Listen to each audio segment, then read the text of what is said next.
दक्षिण भारत के एक छोटे से राज्य में धर्मकेतु नाम का एक वीर राजा राज्य करता था। राजा धर्मकेतु प्रजा का बहुत ख्याल रखते थे और शौर्य के लिए जाने जाते थे। एक दिन वे शिकार के लिए जंगल गए। घने जंगल में अचानक एक भयानक शेर उनके सामने आ गया। शेर ने राजा पर हमला कर दिया। राजा ने बहादुरी से शेर का सामना किया, लेकिन शेर बहुत शक्तिशाली था। तभी एक अद्भुत घटना घटी। एक सुंदर राजकुमारी अचानक वहां प्रकट हुई। उसके पास अद्भुत शक्ति थी। उसने अपने जादुई शस्त्र से शेर पर प्रहार किया और शेर भाग खड़ा हुआ। राजा धर्मकेतु राजकुमारी के इस साहस से बहुत प्रभावित हुए। उन्होंने राजकुमारी को धन्यवाद दिया, लेकिन जैसे ही राजकुमारी को धन्यवाद देने लगे, वे अदृश्य हो गईं। राजा धर्मकेतु बहुत हैरान हुए। उन्होंने राजकुमारी को ढूंढने की बहुत कोशिश की, लेकिन वे कहीं नहीं मिली। राजा जंगल के हर कोने में राजकुमारी को ढूंढते रहे, लेकिन उनका कोई पता नहीं चला। राजा निराश होकर अपने राज्य वापस लौटे। उन्होंने अपने मंत्रियों को बुलाया और उन्हें राजकुमारी के बारे में बताया। राजा ने मंत्रियों से कहा, मैंने आज जंगल में एक अद्भुत राजकुमारी को देखा था। वो बहुत खूबसूरत और बहादुर थी। उसने मेरी जान बचाई, लेकिन वो अचानक गायब हो गई। मैं उसे कभी नहीं भूल सकता। राजा ने अपने मंत्रियों से कहा कि वे राज्य के सभी चित्रकारों को बुलाएं। उन्होंने कहा, मैं चाहता हूं कि वे उस राजकुमारी का चित्र बनाएं जिसने मेरी जान बचाई। मंत्रियों ने राजा का आदेश माना और राज्य के सभी प्रतिभाशाली चित्रकारों को बुलाया। चित्रकारों ने राजा के वर्णन के अनुसार राजकुमारी का चित्र बनाना शुरू किया, लेकिन कोई भी चित्रकार राजा के मन में बसी उस राजकुमारी की छवि को पूरी तरह से उकेर नहीं पाया। राजा धर्मकेतु उस अदृश्य राजकुमारी की याद में हमेशा दुखी रहते थे। वे अक्सर जंगल में जाकर उसे ढूंढते थे, लेकिन उन्हें कभी भी उस अद्भुत राजकुमारी से फिर मिलने का मौका नहीं मिला। एक बार फिर राजा धर्मकेतु उस जंगल के उस हिस्से में पहुंचे जहां उन्होंने पहली बार उस अद्भुत राजकुमारी को देखा था। वह स्थान उनके लिए एक रहस्य और आशा का प्रतीक बन चुका था। जैसे ही वे उस पेड़ के नीचे पहुंचे जिसके नीचे उनकी पहली मुलाकात हुई थी, एक विषैला सांप अचानक निकल आया और राजा को डस लिया। जहर के प्रभाव से राजा बेहोश हो गए। उनके प्राण संकट में थे। तभी जैसे किसी जादू की तरह वो अदृश्य राजकुमारी फिर से प्रकट हुई। उसने अपने जादुई ज्ञान से राजा के शरीर से जहर निकाला और उन्हें जीवन दान दिया। जब राजा की आंखें खुलीं तो वे अपने महल के बिस्तर पर थे। उन्हें लगा कि ये सब एक सपना था, लेकिन राजा को ये भी पता था कि ये सपना नहीं था। राजकुमारी ने 2 बार उनकी जान बचाई थी। वे उससे मिलना चाहते थे, उससे बात करना चाहते थे, लेकिन हर बार वो अदृश्य हो जाती थी। रहस्य गहराता गया। राजा धर्मकेतु ने अपने मंत्रियों से कहा, मैं उस राजकुमारी को ढूंढना चाहता हूं। एक दिन बीत गए, लेकिन राजकुमारी का कोई अता पता नहीं चला। राजा धर्मकेतु निराश हो चुके थे। उन्होंने रात दिन राजकुमारी को याद किया। तभी एक दिन उनके दरबार में एक सिद्ध ऋषि आए। ऋषि ने राजा की दशा देखकर दया की। उन्होंने राजा से कहा, महाराज, आपकी समस्या का समाधान भगवान विष्णु के आशीर्वाद से ही संभव है। आपको भगवान विष्णु का एक विशाल यज्ञ करना चाहिए। राजा धर्मकेतु ने ऋषि की बात मान ली।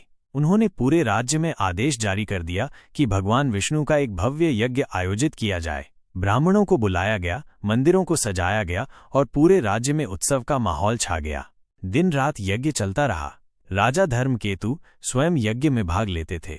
वे भगवान विष्णु से प्रार्थना करते थे कि वे उन्हें राजकुमारी से मिला दें, लेकिन कई दिन बीत जाने के बाद भी कोई चमत्कार नहीं हुआ।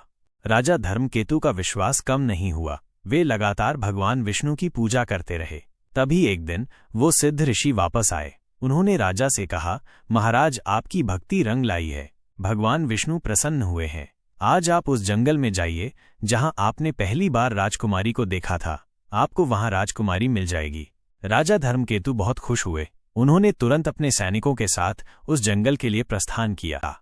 राजा धर्मकेतु जब उस जंगल में पहुंचे तो जैसे ही उन्होंने उस विशाल पेड़ को देखा जहां उनकी पहली मुलाकात हुई थी, वहां राजकुमारी खड़ी हुई थी। वो उतनी ही सुंदर और आकर्षक लग रही थी जितनी पहली बार मिली थी। राजा धर्मकेतु का दिल जोर से धड़का। उन्होंने राजकुमारी से विवाह करने का प्रस्ताव रखा।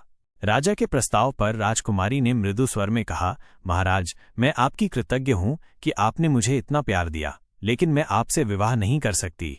राजा आश्चर्यचकित हो गए। उन्होंने पूछा, क्यों? क्या आप मुझसे विवाह नहीं करना चाहती? राजकुमारी ने दुखी होकर कहा, महाराज, मुझे एक ऋषि ने श्राप दिया है। उन्होंने कहा था कि मैं कभी संतान को जन्म नहीं दे सकती। अगर मैं आपसे विवाह करती हूं तो आपका वंश खत्म हो जाएगा। मैं आपसे ये दुख नहीं दे सकती। राजा धर्मकेतु ने राजकुमारी की बातों को ध्यान से सुना। उन्होंने कहा, मैं तुम्हारे श्राप से नहीं डरता, मेरे लिए तुम ही सब कुछ हो। मैं तुम्हारे साथ जीवन भर खुशी से रहना चाहता हूँ। कहानी मार्गदर्शन। जब राजा धर्मकेतु को पता चला कि राजकुमारी को संतान न होने का श्राप मिला है तो उन्होंने बहुत दुख किया। उन्होंने कई ऋषियों और मंत्रियों से सलाह ली, लेकिन कोई समाधान नहीं निकला। तभी एक दिन उनके राज्य में एक महान संत आए। संत ने राजा और राजकुमारी की कहानी सुनी और उन्हें बताया कि इस श्राप को तोड़ने का एक उपाय है। संत ने कहा, महाराज, आपको और राजकुमारी को संतान सप्तमी का व्रत करना चाहिए। यह व्रत भगवान शिव और माता पार्वती को समर्पित है। मान्यता है कि इस व्रत को करने से संतान की प्राप्ति होती है। संतान सप्तमी का व्रत। राजा धर्मकेतु और राजकुमारी ने संत की बात मान ली। उन्होंने भाद्रपद माह के शुक्ल पक्ष की सप्तमी तिथि को संतान सप्तमी का व्रत करने का निश्चय किया। उन्होंने पूरे विधि विधान से व्रत किया। उन्होंने भगवान शिव और माता पार्वती की पूजा की और उनकी कृपा की याचना की। भगवान का आशीर्वाद। संतान सप्तमी के दिन जब राजा और राजकुमारी ने व्रत का पारण किया तो उन्हें भगवान शिव का आशीर्वाद प्राप्त हुआ। कुछ समय बाद राजकुमारी ने एक स्वस्थ पुत्र को जन्म दिया। राजा धर्मकेतु और राजकुमारी बहुत खुश हुए। उन्होंने भगवान शिव और माता पार्वती का धन्यवाद किया और पूरे राज्य में उत्सव मनाया कि भगवान की भक्ति से असंभव कार्य भी संभव हो सकते हैं। राजा और रानी ने भगवान शिव की भक्ति से ही श्राप से मुक्ति पाई। धैर्य और विश्वास। भगवान की भक्ति के साथ साथ धैर्य और विश्वास भी बहुत महत्वपूर्ण हैं। राजा और रानी ने कभी आशा नहीं छोड़ी और अंत में उन्हें फल मिला। कर्म का फल, अच्छे कर्मों का फल हमेशा अच्छा ही मिलता है। राजा और रानी ने हमेशा अच्छे कर्म किए और उन्हें इसका फल मिला। पर ये तो थी एक कहानी। ऐसी अनगिनत कहानियां हमारे धर्म ग्रंथों में मिलती हैं। भगवान की कृपा से असंभव को भी संभव बनाया जा सकता है। ऐसी ही और रोमांचक कथाएं सुनने के लिए हमारे चैनल को सब्सक्राइब जरूर कर लें और हाँ, कमेंट में जय भोलेनाथ लिखना न भूलें।